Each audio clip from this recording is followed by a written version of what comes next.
नमस्कार, स्वागत है आपका के न्यूज में। मैं हूं आपके साथ विशाल पंडित। आज हम बात करेंगे यूपी में बाढ़ से हाहाकार।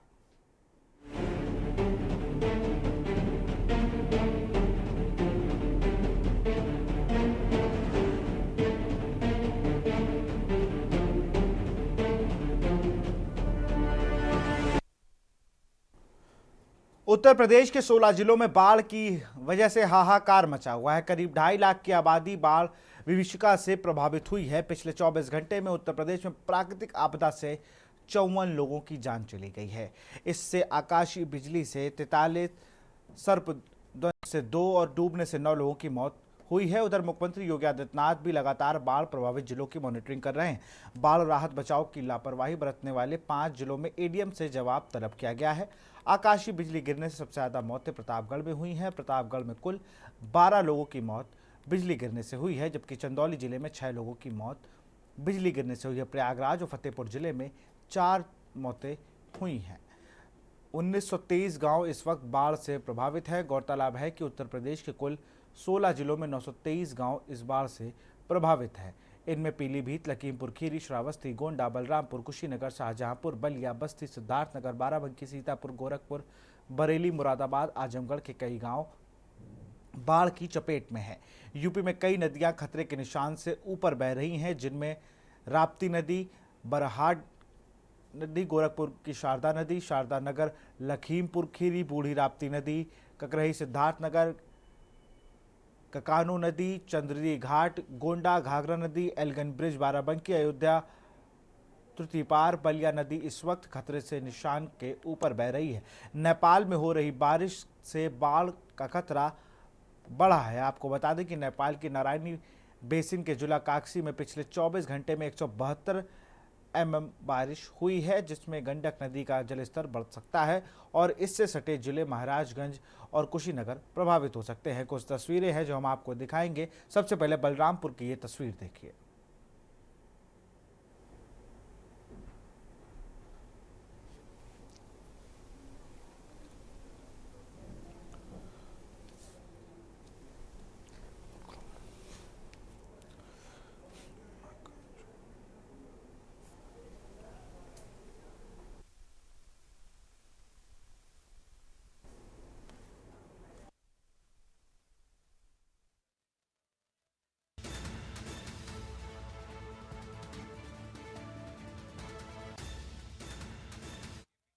की समस्या बहुत ज़्यादा हमारे यहाँ है। आए दिन हम लोग के यहाँ साल में 4-5 बार आते रहते हैं। इस बार तो ना कोई दवाई की व्यवस्था है, ना कोई नाई की व्यवस्था है। सब लोग काफ़ी परेशान हो रहे हैं। तो कैसे आते जाते हैं आप? नाई की व्यवस्था है, वो भी एक नाई मिली है 2 गाँव के लिए। हम लोग को मार्केट जाना पड़ता है, 6-7 किलोमीटर है यहाँ से। लगभग कितना गांव डूबा हुआ है इधर? 5-6 गाँव इधर डूबा हुआ है। अच्छा, तो सरकार से क्या मांग है आप लोग? सरकार से मांग है कि यहाँ पर दवाई की व्यवस्था कराई जाए, क्योंकि बाढ़ जब खटकता है तो काफ़ी बीमारियाँ फैलती हैं हम लोग के यहाँ।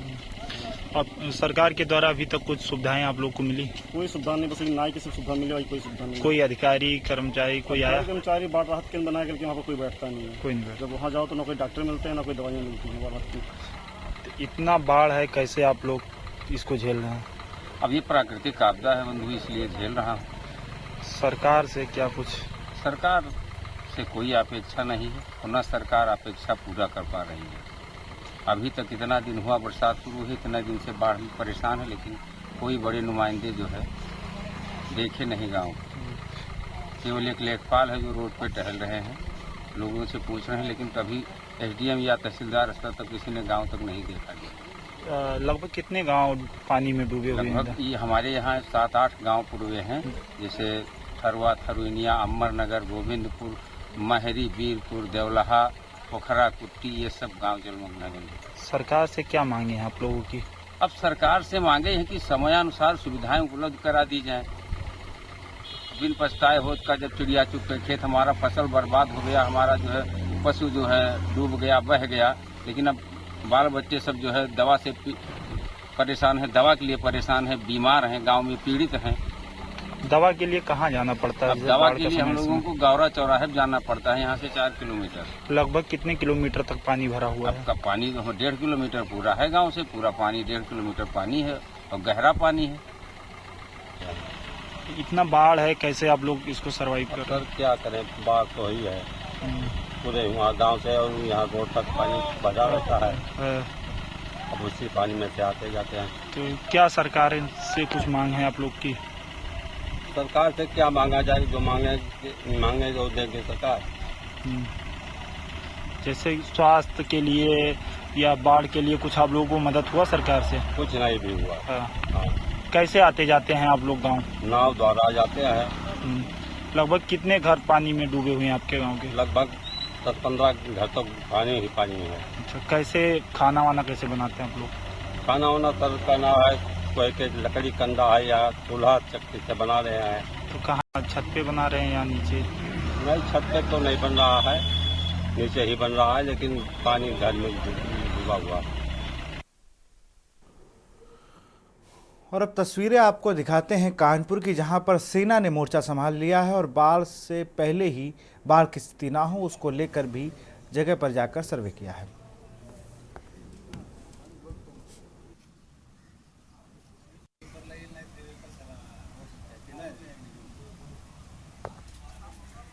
ये जो बाढ़ अभी तक आई नहीं है, लेकिन जो बाढ़ आगे चल के आएगी तो उसके बारे में हम निरीक्षण करने के आए, तो मतलब इलाके के जायजा लेने आए हैं कि किस किस इलाके में बाढ़ आता है, तो उस इलाके की जानकारी लेने। अभी गंगा का जलस्तर जो है पहले से थोड़ा बढ़ा हुआ है, तो थोड़ा निगरानी बनाए हुए हैं। जैसे आगे बाढ़ के हालात चौकी प्रशासन की होती है, हम उनके साथ काम करते हैं। प्रशासन से आपकी बातचीत हुई?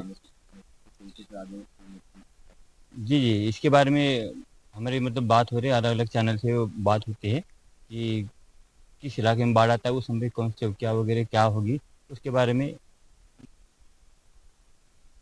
पहाड़ों पर हो रही लगातार बारिश के कारण कानपुर में एक बार गंगा का जल स्तर फिर से तेजी से बढ़ रहा है। इस वक्त के न्यूज की टीम मौजूद है कानपुर के बोट क्लब पर। आपको तस्वीरों में दिखा दें कि आप देख सकते हैं कि बोट क्लब की जो है सीढ़ियां भी डूब गई हैं। आपको बता दें कि पिछले दिनों 1.5 लाख क्यूसेक पानी हरिद्वार से छोड़ा गया था, जिसके कारण अब कानपुर में गंगा का जल स्तर तेजी से बढ़ रहा है। आपको तस्वीरों में दिखाना चाहेंगे कि गंगा का जल स्तर आप देख सकते हैं कि 113 सेंटीमीटर को क्रॉस कर चुका है। 114 सेंटीमीटर चेतावनी बिंदु होती है, तो अब इस वक्त की अगर बात की जाए तो 113 सेंटीमीटर को गंगा का जल स्तर क्रॉस कर चुका है। आज बोट क्लब पर सेना के अधिकारियों ने निरीक्षण किया था और बाढ़ की आशंका के चलते 22 गांवों की सूची बनाई गई है। सेना के अधिकारियों का कहना है कि जिला प्रशासन से लगातार मीटिंग की जा रही है। अगर बाढ़ जैसी कोई भी स्थिति उत्पन्न होती है तो सेना के जवान जिला प्रशासन के साथ मिलकर राहत कार्य में जुटेंगे। कानपुर से कौस्तुभ मिश्रा, के न्यूज इंडिया। और अब तस्वीर आपको दिखाएंगे कि जहां पर मेडिकल कॉलेज में लोगों का रेस्क्यू करना पड़ा। बाढ़ का पानी और सिस्टम का फेलियर पूरे मेडिकल कॉलेज में किस तरीके से हावी हुआ, शाहजहांपुर की वो तस्वीर देखिए।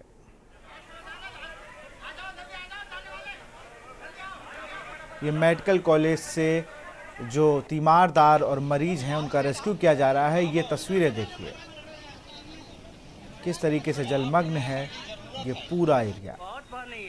जो मरीजों को किस तरीके से ले जाया जा रहा है।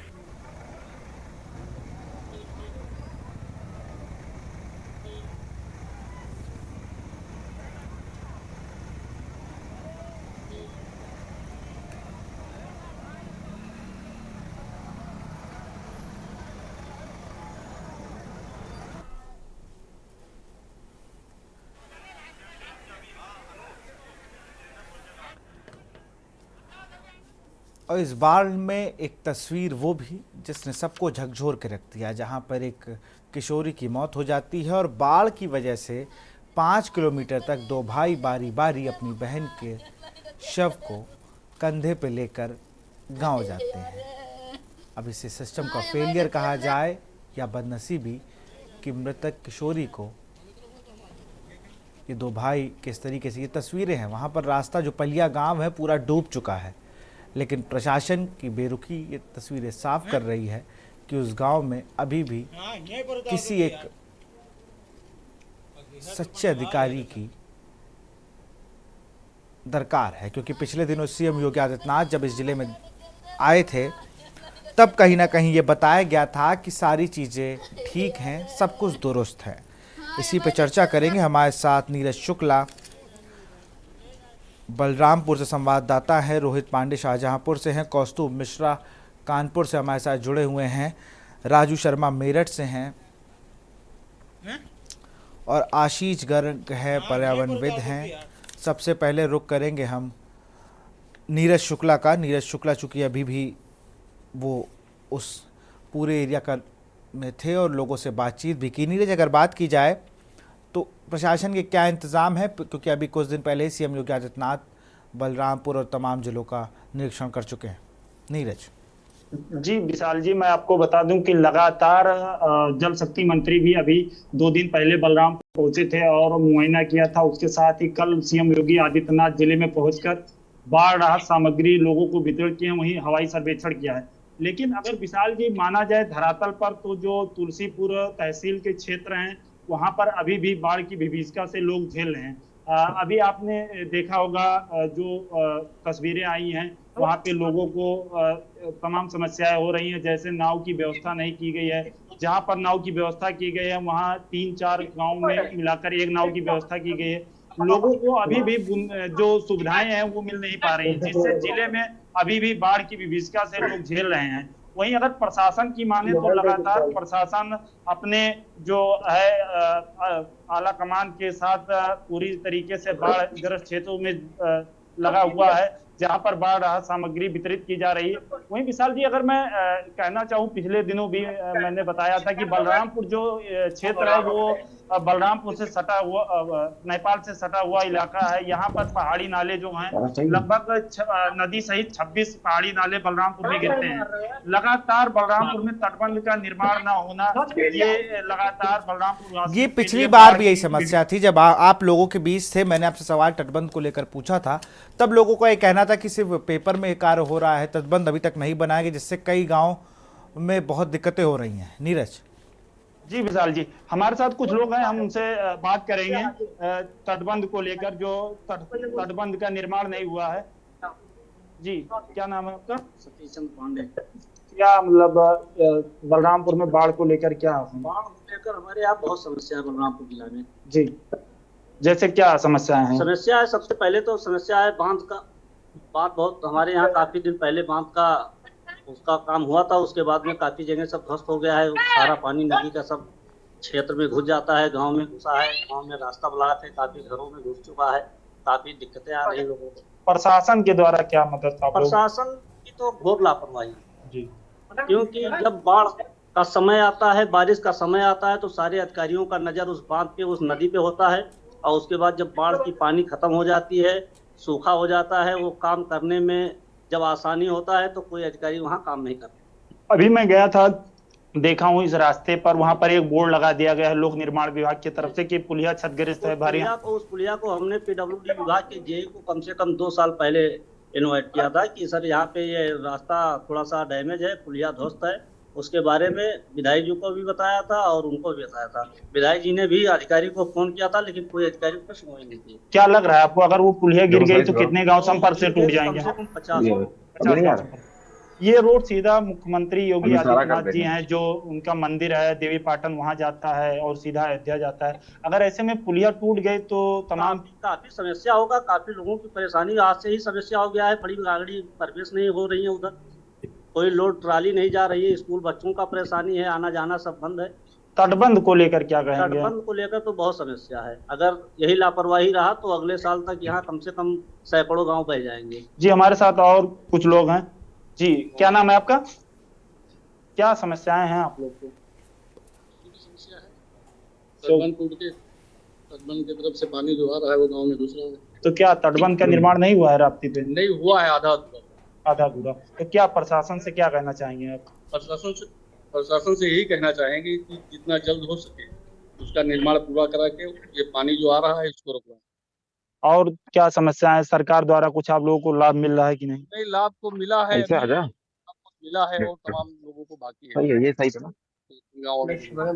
जी विशाल जी, ये हमारे साथ कुछ लोग थे, उन्होंने बताया कि जो तटबंध का मेन इशू है बलरामपुर में, जो राप्ती नदी पर तटबंध का निर्माण पूरा नहीं हुआ, इसके कारण जिले में बाढ़ की समस्या बनी रहती है। वहीं लोगों का कहना यह भी है कि जो अधिकारी हैं वो जब बरसात का समय आता है, उसमें जब राप्ती नदी में बाढ़ आ जाती है, तब प्रशासन के द्वारा इसमें कवायद तेज की जाती है और तटबंध का निर्माण कराना शुरू होता है, अप्रोच का कटान रोकना शुरू होता है। ऐसे में जब राप्ती नदी उफान पे ना रहे, उसमें पानी ना रहे, उसके पहले ही तटबंध का निर्माण हो जाए, अप्रोचों का मरम्मत हो जाए, पुलियों का मरम्मत हो जाए, ऐसे में प्रशासन को ये ध्यान देना चाहिए, लोगों का यही कहना है।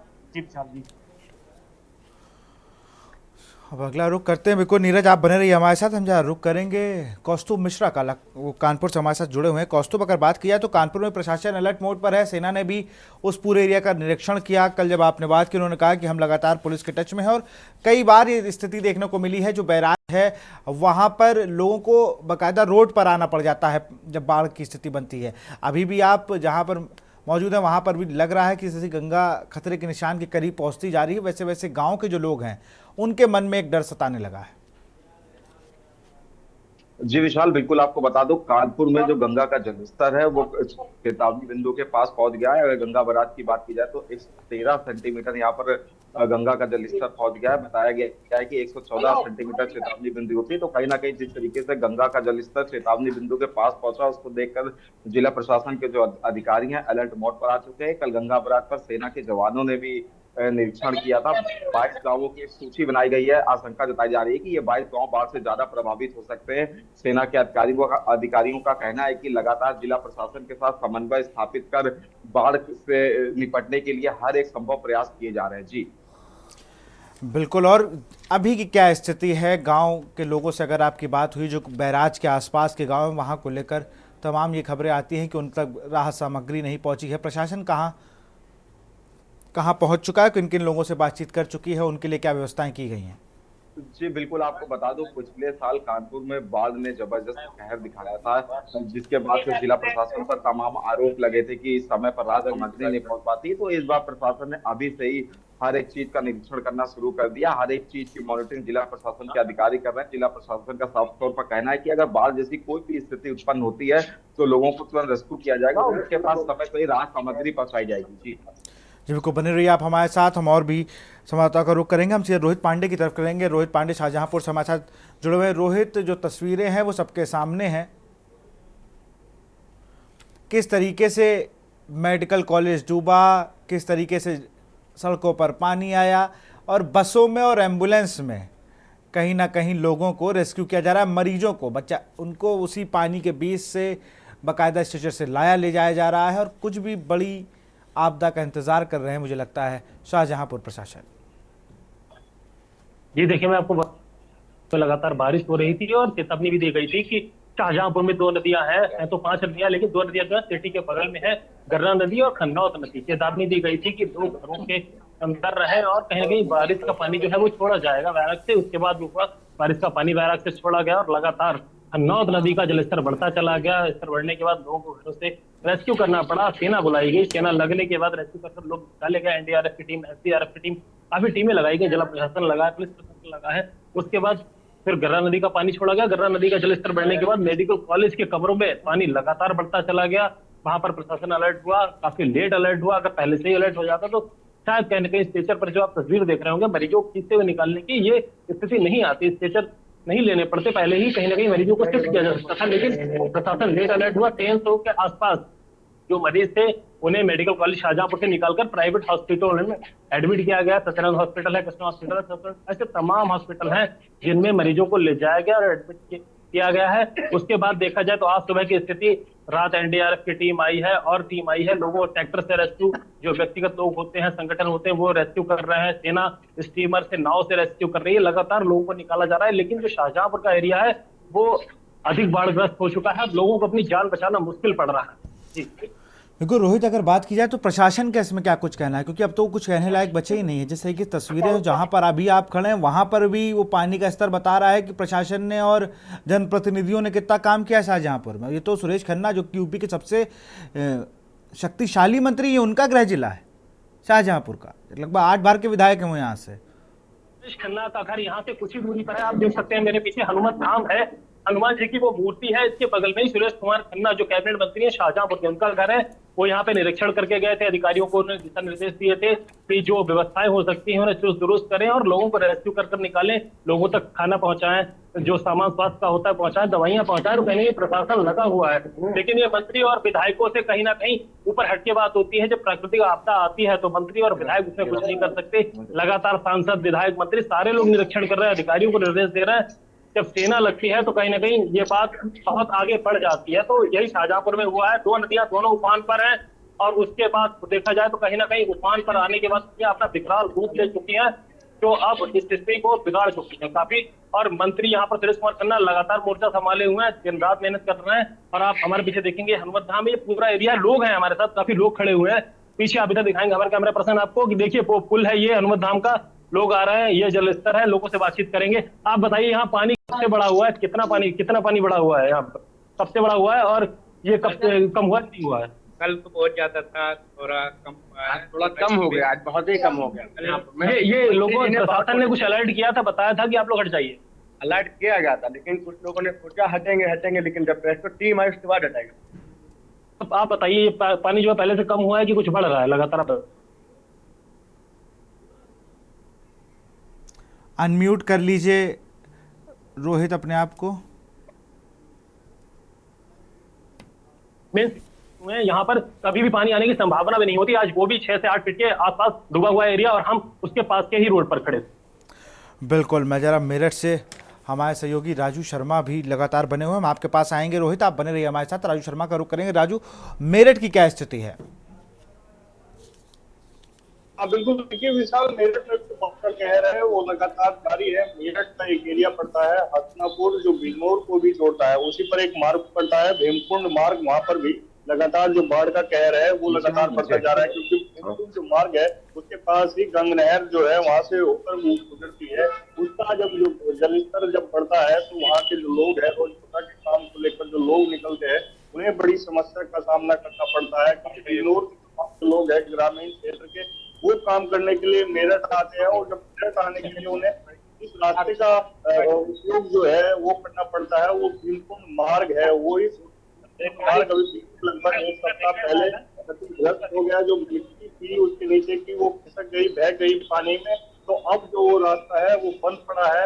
अब जो बिजनौर के तमाम जो लोग, किसान अब मेरठ के लिए आते थे, उन्हें काफी समस्या का सामना करना पड़ रहा है। काफी लोग को उसी पानी से निकलकर जो है कड़ी मशक्कत करने के बाद मेरठ पहुंच रहे हैं और कई लोगों ने जो है आना बंद कर दिया है, क्योंकि जब वहां पर जल भराव है ये बड़ी तरफ लोगों के सामने नजर आ रही है। हालांकि मेरठ प्रशासन अलर्ट होने की बात पहले से कर रहा था कि हमने तमाम जो बाढ़ से निपटने की जो तैयारी है वो पहले ही कर ली है, लेकिन किस तरह की तैयारी की गई है, ये जो भेमकुंड मार्ग है जब वो क्षतिग्रस्त हुआ तो तमाम जो पोल है वो मेरठ प्रशासन की खोलते हुए नजर आया। लेकिन अब जो मेन समस्या है बिजनौर से जो लोग मेरठ के लिए आते हैं, किसान जो आते हैं खेती करने के लिए, क्योंकि बिजनौर के कुछ किसान ऐसे हैं जिनकी जो खेती है वो मेरठ के बॉर्डर पर पड़ती है और उन्हें खेती करने के लिए उसी भेमकुंड मार्ग से होकर गुजरना पड़ता है। लेकिन अब उनके सामने बड़ी समस्या उत्पन्न हो गई है। हालांकि अधिकारी लगातार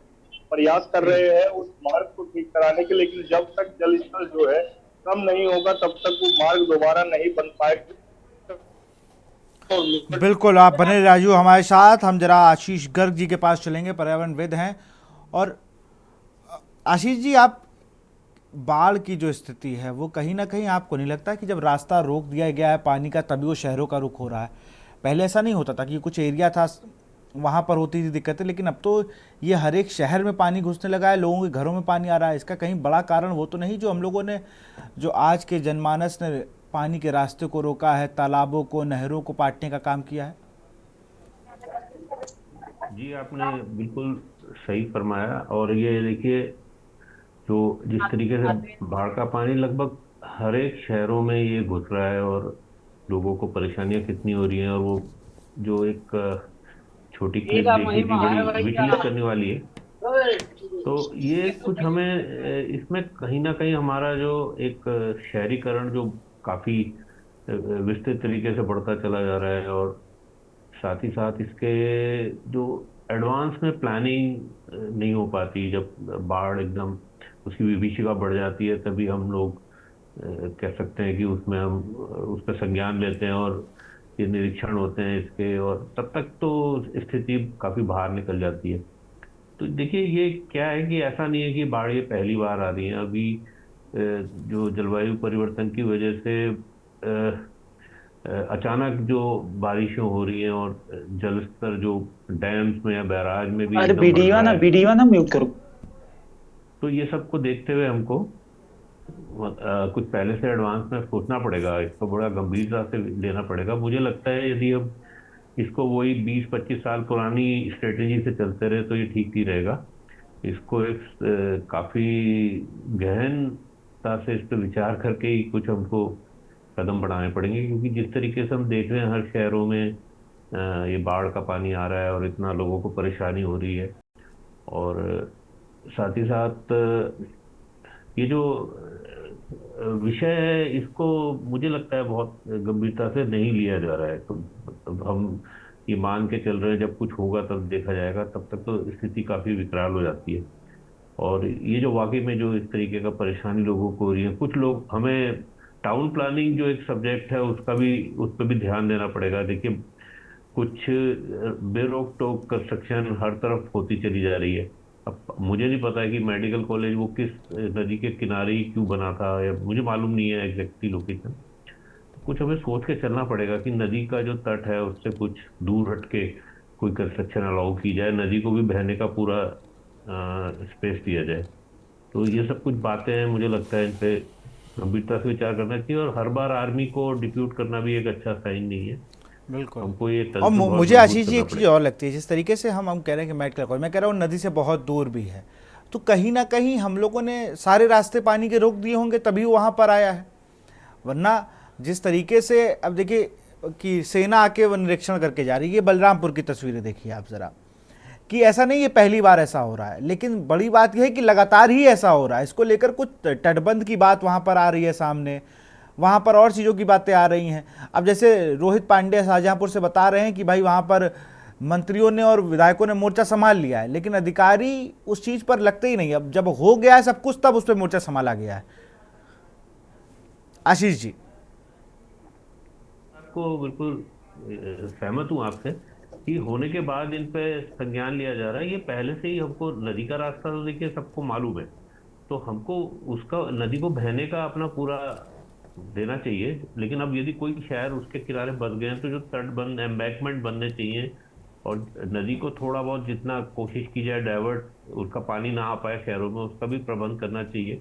आप ही के वीडियो में मैं देख रहा था कि वो 2-3 साल पहले लोगों ने अपनी शिकायत रेज की थी विधायक और या जो भी तंत्र से, लेकिन वो शायद उस पर बड़ा धीरे काम चला। तो ये अब आजकल सैटेलाइट GIS टेक्नोलॉजी उपलब्ध है, हमको पता रहता है कि बाढ़ का पानी कहाँ कहाँ जा सकता है। तो अब इन चीज़ों पे मुझे लगता है इन चीज़ों पे ध्यान कम है। आपकी बात को ही मैं सहमत हूँ कि भाई जो बारिश का पानी है, नदी का बहाव है, वो कहीं कहीं रुक रहा है, तभी तो उन जगह पे जा रहा है पानी। तो ये सब चीज़ों को एक समग्रता से, मतलब टेक्नोलॉजी है आज के पास, हमारे पे पैसे की कमी नहीं है, काफ़ी प्रोजेक्ट्स में हम पैसा लगा रहे हैं। लेकिन ये एक नया सब्जेक्ट आ रहा है, मैं आपको बताना चाहूँगा, तो क्लाइमेट रेजिलियंट हमको उन तरीकों पे काम करना पड़ेगा। देखिए क्लाइमेट चेंज की वजह से और विभीषिका ये ज़्यादा बढ़ेगी। ऐसा नहीं है बाढ़ पहले नहीं आती थी, बिल्कुल आती थी, लेकिन अब ये क्लाइमेट चेंज की वजह से ये इनकी इंटेंसिटी और फ्रिक्वेंसी बहुत बढ़ेगी। तो हमको जो भी कंस्ट्रक्शन करनी है, रोड, रेलवे लाइन्स या जित पुल्स वगैरह बनाने हैं, इनको हमको बड़े क्लाइमेट रेजिलियंट स्ट्रक्चर से बनाना पड़ेगा। आप देख रहे हैं कि कितने पुल गिरते जा रहे हैं, तो ये एक बड़ी चिंता का विषय है। हमारा जितना इंफ्रास्ट्रक्चर है उसको बहुत सोच समझ के करना पड़ेगा, पर मुझे लगता है इस तरफ कोई बहुत ज़्यादा ध्यान नहीं दे रहा है। और आप जो आपने बताया कि बिल्कुल ये नदी के बहाव रुकने की वजह से ही ये सारे पानी मतलब शहरों में एंटर कर रहे हैं और या लोगों को इतनी तकलीफ हो रही है। बिल्कुल, मैं जरा रुक करूंगा नीरज शुक्ला का। नीरज, आप हमें सुन पा रहे हैं? नीरज, तटबंध को लेकर बातचीत हो रही थी, लोग बड़ा परेशान है तटबंध को लेकर, लेकिन बड़ा सवाल यह है कि घाघरा नदी हो चाहे राप्ती नदी हो, पूर्वांचल में स्थिति ये हर बार की होती है। कभी बलरामपुर का बस स्टेशन डूब जाता है, कहीं कुछ तस्वीरें सामने आती हैं, मतलब डूबने का इंसेंस कि वहाँ पानी भर जाता है। गांव के ये हालात हैं तो शहर से हम उम्मीद नहीं लगा सकते। क्या गांव में भी तालाब को पाटना शुरू हो चुका है? जी विशाल जी, मैं बता दूं कि इस बार तो नहीं, लेकिन जो 2022 में बाढ़ आई थी, वहां बलरामपुर में पूरे नगर पालिका क्षेत्र में भी बाढ़ का पानी पहुंच गया था। यहां तक कि डीएम ऑफिस तक पानी पहुंच गया था।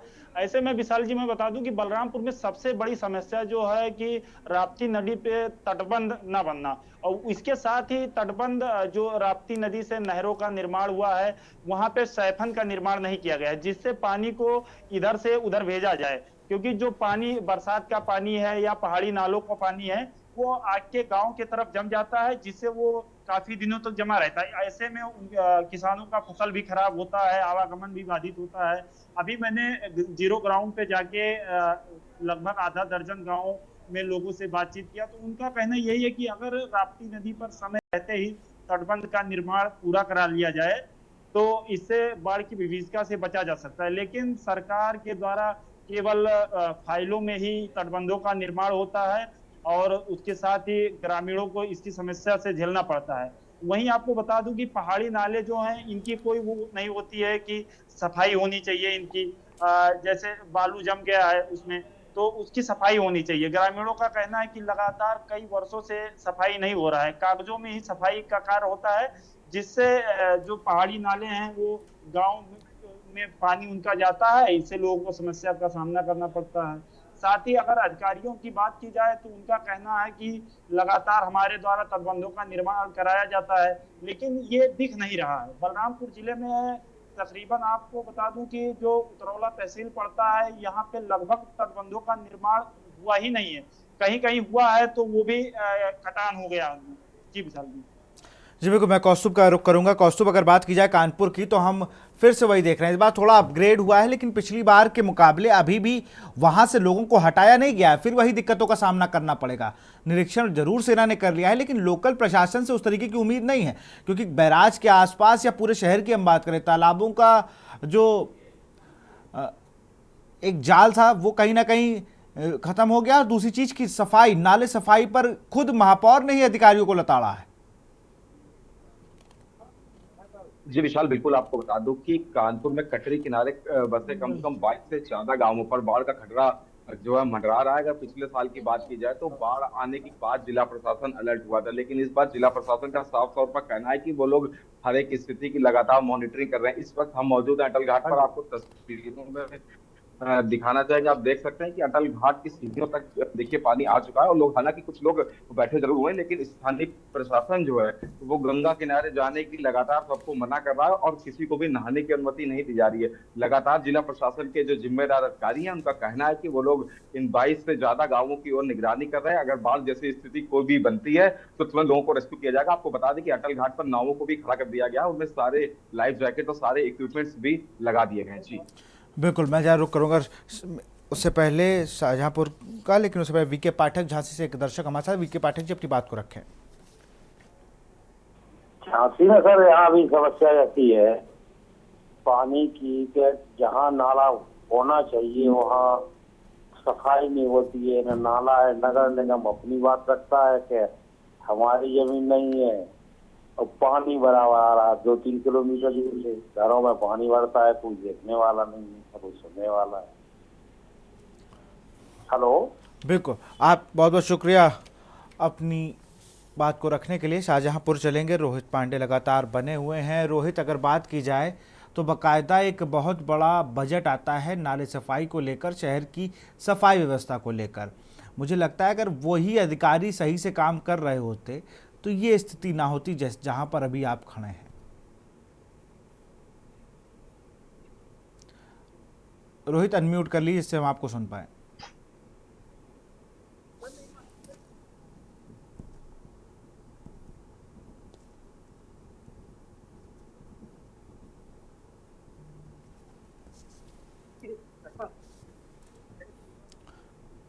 चलिए, रोहित तक हमारी आवाज नहीं पहुंची। एक दर्शक और गिरीश शुक्ला फोन लाइन पर जुड़ चुके हैं। गिरीश जी, अपनी बात को रखें।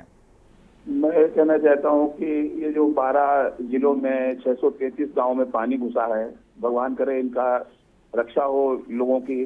सरकार को इनकी समस्याओं को देखना चाहिए, और साथ साथ में जो जनप्रतिनिधि हैं अपने जितने भी संगठन हैं उनको लेकर के इनकी मदद पे उतरें, खाना पीना बांटें। अगर जनता से कुछ पैसे का सहयोग की आवश्यकता है तो अनाउंस करें, जनता देने को तैयार है।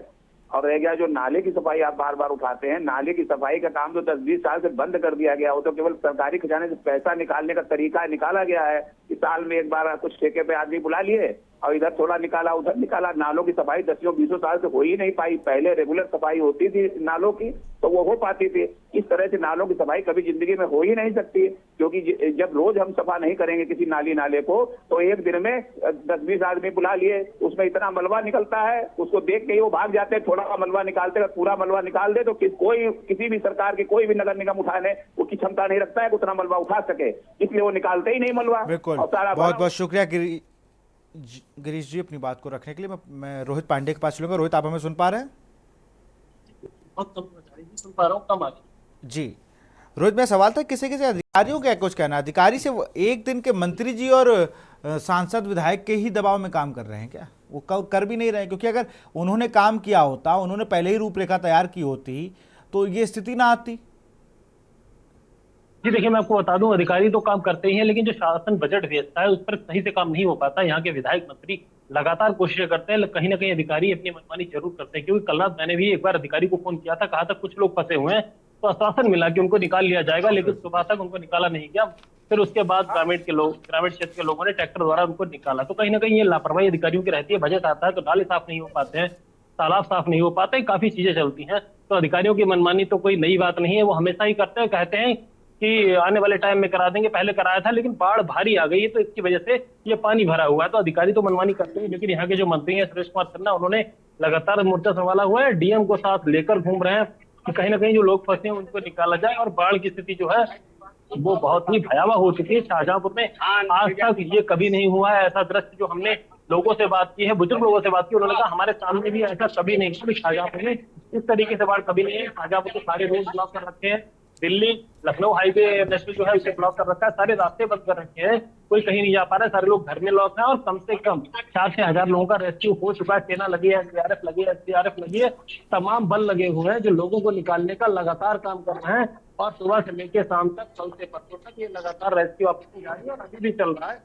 जिलाधिकारी का कहना है कि आज शाम को 1.5 फीट के आसपास पानी कम होगा गर्रा नदी का। देखना ये होगा कि आज शाम को पानी कम होता है नहीं होता है। बिल्कुल, और अधिकारियों क्या कुछ कहना है। मैं राजू शर्मा के पास चलूंगा। राजू, अगर बात की जाए हस्तिनापुर की, तो एक विधानसभा है, मुझे लगता है जिस तरीके से उस पूरे एरिया में ये दिक्कत है, लेकिन अधिकारी, नगरपालिका और जो भी वहाँ पर जनप्रतिनिधि हैं वो अपनी पूरी जो मेहनत है ना, जो काम है, उससे भागते नजर आते हैं। वो ना नाला सफाई पे बात करते हैं, वो ना रोड पर आ रहे पानी पर बात करते हैं, वो सिर्फ अपने आप में मगन है और अपनी गाड़ी में घूम रहे हैं।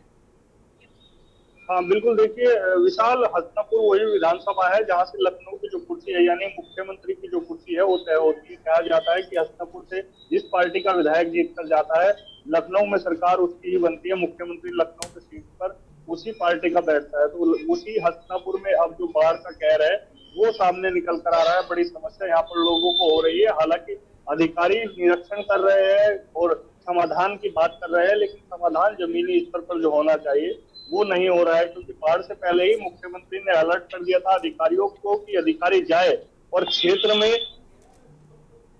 देखे कि आप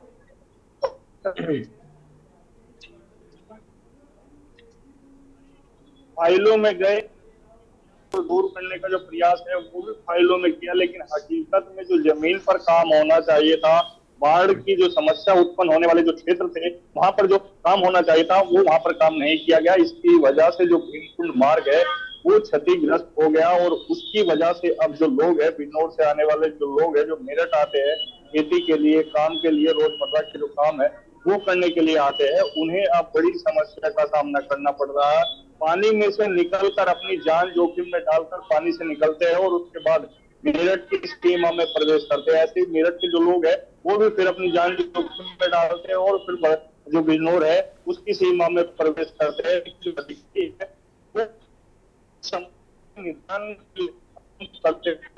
नजर नहीं है जमीनी देखो राजू, आपकी आवाज़ हम तक सही तरीके से नहीं आ पा रही, हम रुक करेंगे आशीष गर्ग जी का। पर आशीष जी, लगातार जो बातें हैं कही जा रही हैं कि भाई ये देखिए जो भी संवाददाता से अगर हम बात करें, अधिकारी बात नहीं सुनते। अधिकारी पर्यावरण को लेकर या बाढ़ को लेकर या तमाम चीज़ों को लेकर मुझे नहीं लगता सीरियस है। कभी आपको भी अगर किसी अधिकारी ने फ़ोन करके पूछा हो कि आशीष जी ज़रा बताइए, गाइड करिए कि कहाँ कहाँ पेड़ पौधे लगा दिए जाएं, कहाँ पर आपको क्या सहयोग चाहिए प्रशासन से, ऐसा अगर आपके साथ हुआ हो तो कोई किस्सा बता दीजिए। नहीं, बिल्कुल विशाल जी, ये तो कभी ऐसा हुआ नहीं है। और ये तो एक बड़ी, मतलब कह सकते हैं कि मुझे नहीं लगता कि कुछ इस तरीके की चीज आगे होने भी वाली है। ये तो एक बहुत आप एडवांस बात बता रहे हैं कि इस तरीके से लोगों, जनता से पूछ के, उनकी समस्या जान के, और उनको भी प्लानिंग में शामिल करके, जो एक हम कहते हैं ना सिविक बॉडी को शामिल करके यदि किया जाए, ये तो अभी मेरे ख्याल से हो नहीं पा रहा है कभी भी। लेकिन अभी जो आपके डिस्कशन में सुन रहा था, उसमें जैसे ड्रेजिंग की बात बताई, देखिए नदियों की एक लिमिटेड मात्रा में उसमें से ड्रेजिंग करना बहुत जरूरी है। नहीं तो क्या होता है, जो उसमें कई सालों से जो जमा हो जाता है रेत पत्थर वगैरह ये सब आके, तो उनका स्तर भी ऊंचा हो जाता है उनका, तो वो फिर पानी ऑब्वियसली तटों से बाहर निकल के फैलता है। तो जब तक आप लोकल जनता को साथ में नहीं लेंगे, या जो यहाँ लोकल एक्सपर्ट्स हैं उनको साथ में लेके काम करेंगे, तो हर बार ये नेता और ये जो एमएलए तो इसको देखिए नहीं करेंगे ना। ये तो एक नीचे एक ग्राउंड लेवल पे ये हरदम ये प्रयास करते रहने चाहिए। कभी कभी चूक हो सकती है, लेकिन ये देखा जा रहा है कि हर साल यही रिपीटिशन हो रहा है। अगले साल भी होगा, फिर 2 साल बाद भी होगा, 3 साल बाद भी होगा। तो यदि ये बार बार हो रहा है और बढ़ेगा, जैसे मैंने पहले बताया, जलवायु परिवर्तन की वजह से ये चीजें और बढ़ेंगी, तो हमें तो और सजग होने की जरूरत है। केवल बाढ़ आने से 1 महीने पहले भी नहीं चलेगा, आपको तो आज से ही तैयारी अगले साल की करनी पड़ेगी। ये सब इनसे लर्निंग लेके जो हम देख रहे हैं, और लोगों को साथ लेके। हमें तो कभी फोन नहीं आया जो आपने बात पूछी, कभी। ये तो जब हो जाता है तब हम लोग एनालाइज करते हैं, लेकिन फिर भूल जाएंगे। अभी ये सितंबर अक्टूबर का महीना आएगा, हम फिर भूल जाएंगे। तब हम शायद कुछ और हादसे की बात करेंगे, कुछ और चीजों की बात करेंगे। फिर हम सर्दियों पे आ जाएंगे कि इतनी कड़ाके की ठंड क्यों पड़ रही है। हम तो बस यही सोचते ना, अधिकारी कहते हैं देखिए हमने तैयारियां पूरी कर ली थी, और ये तैयारी अभी मानसून खत्म होने के बाद तक होती रहेगी, मुझे पूरी उम्मीद है। मैं बलरामपुर के पास नीरज शुक्ला के पास चलूँगा, क्योंकि ये बॉर्डर का एरिया है, यहाँ से कुछ ही दूरी पर नेपाल भी है। और यहाँ पर कितने गांव प्रभावित हैं, कितने लोग, एसडीआरएफ की कितनी टीमें लगी, जरा उस पर बताइए हमें नीरज। विशाल जी, मैं बता दूं कि जिला प्रशासन के द्वारा जो जानकारी दी गई है उसमें लगभग 41 गांव जो प्रभावित हैं बाढ़ से, वहीं लगभग 50,000 की जो आबादी है वो प्रभावित बताई जा रही है। वहीं जिले में लगभग 95 जो नाव की व्यवस्था की गई है, साथ ही 23 मोटर बोट लगाए गए हैं जिले में। वहीं ये लगातार जो बाढ़ प्रभावित गांव है वहां पर एसडीआरएफ की टीम व एनडीआरएफ की टीम के द्वारा रेस्क्यू ऑपरेशन चलाया जा रहा है। वहीं लोगों को यह भी कहा जा रहा है कि अगर घरों में पानी भर गया है तो वो छत पर रहें, या उनको वहां से उठाकर जो बाढ़ संग्रहालय केंद्र बनाए गए हैं वहां पे शिफ्ट किया जा रहा है। लेकिन विशाल जी, एक जीरो ग्राउंड की मैं बात करूं अगर, तो मैं जो गांव का अभी जीरो ग्राउंड से रिपोर्ट करके आया हूं, वहां पे जो बाढ़ केंद्र बनाए गए हैं, उन वहां के ग्राम वासियों का कहना है कि ना तो यहाँ पर कोई इलाज की व्यवस्था की गई है, ना उनको कोई दवाई मिल रही है, ना पैकेट मिल रहा है, ना कोई बड़ा अधिकारी वहां पर पहुंचा है। केवल लेखपाल के सहारे ही वहां की जो बाढ़ के केंद्र बनाए गए हैं वो चलाए जा रहे हैं। जी विशाल जी बिल्कुल। मैं कौस्तुभ के पास हूँ। कौस्तुभ, कितनी एसडीआरएफ की टीम अभी अलर्ट मोड पर है, और कितने जो लोग हैं, कितने प्रतिशत लोगों को अभी तक चिन्हित कर लिया गया है कि इन्हें जल स्तर जब गंगा का खतरे के निशान तक पहुंचे तब तक लोगों को रेस्क्यू करके किसी सेफ जगह पर ले जाएगा? कौन सी वो सेफ जगह चुनी गई है कौस्तुभ?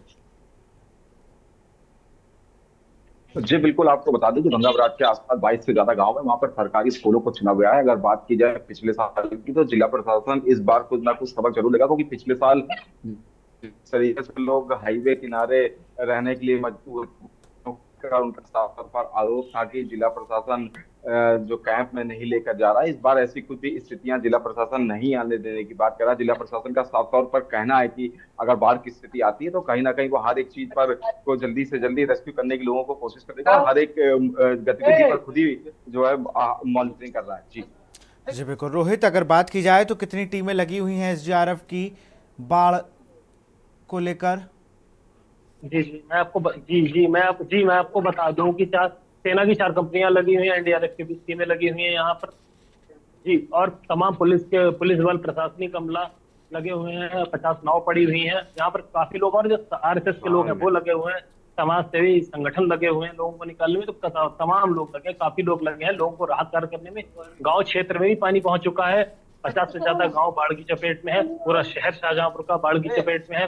ये मेन सिटी है जहां पर हम खड़े हुए हैं, ये भी बाढ़ की चपेट में। तो देखा जाए कहीं ना कहीं बड़ी एक बाढ़ आई हुई है शाहजहांपुर में, तो प्रशासनिक अपना पूरा सेना, एनडीआरएफ, एसडीआरएफ तमाम टीमें जो है वो लगी हुई। बिल्कुल राजू शर्मा, आप मेरठ की क्या स्थिति है?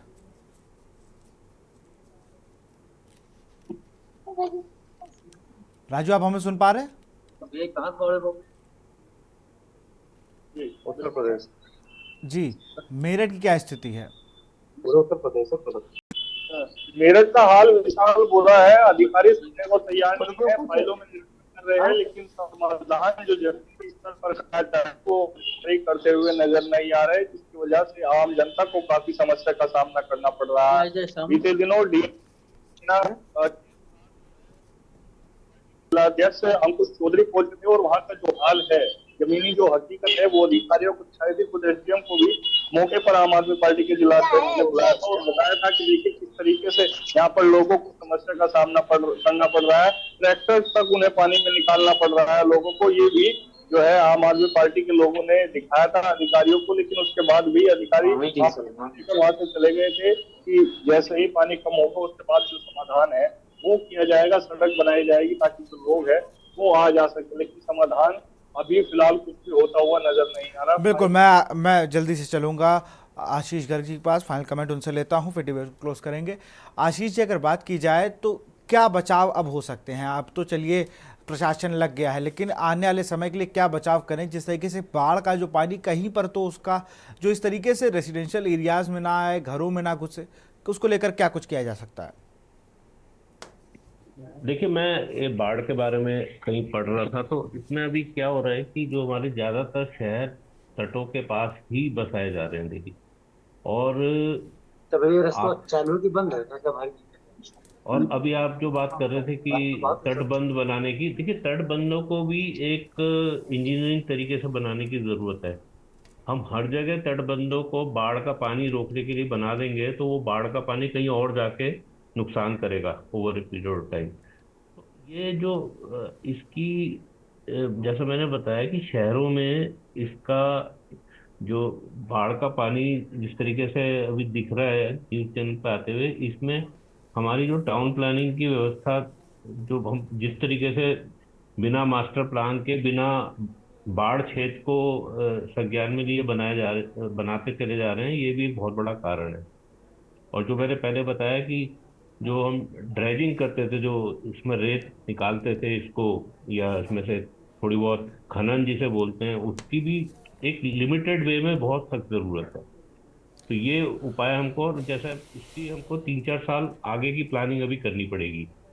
और ये जैसा पहले बात हुई कि हम उसको फिर बाढ़ के आने से पहले कुछ हमने छोटा मोटा काम कर दिया, तो ये तंत्र को पूरा अभी ये यदि कई सालों से लगातार चला आता आ रहा है तो इसके लिए हमारा प्रयास काफ़ी नहीं है। और ये भी एक फैक्ट है कि हम बाढ़ का जो प्रभाव है कम कर सकते हैं, एकदम ख़त्म नहीं कर सकते। तो उसके लिए भी दूसरा जो इंफ्रास्ट्रक्चर है, चाहे हमें जैसे निकालना पड़ता है, लोगों को दूसरी जगह शिफ्ट करता है, तो वो भी टेम्परेरी स्ट्रक्चर्स वगैरह हमको पहले से तैयार करके रखने चाहिए, जिससे लोगों को बहुत असुविधा ना हो। क्योंकि इतनी ज़्यादा जनसंख्या है, वो आप नहीं कर सकते, मतलब अभी जो उसको पूरा बचाव। बिल्कुल, तो उसके लिए भी एक खास प्लान बनाना होगा और आज की भौगोलिक स्थिति के हिसाब से चीज़ों को करना होगा। बहुत बहुत शुक्रिया आशीष गर्ग जी आपका, रोहित पांडे आपका बहुत बहुत शुक्रिया, नीरज शुक्ला आपका बहुत बहुत शुक्रिया, कौस्तुभ आपका भी बहुत बहुत शुक्रिया और राजू शर्मा आपका भी बहुत बहुत शुक्रिया। हम लोग बात कर रहे थे यूपी में बाढ़ से हाहाकार, लगातार लगभग 12 जिले बाढ़ की चपेट में हैं। शाहजहांपुर और बलरामपुर की तस्वीरें आपको सच में डरा सकती हैं, क्योंकि बलरामपुर में तटबंध को लेकर जहां नागरिकों में आक्रोश है, तो वहीं हम बात करें शाहजहांपुर की तो वहाँ मेडिकल कॉलेज तक जो जिला अस्पताल है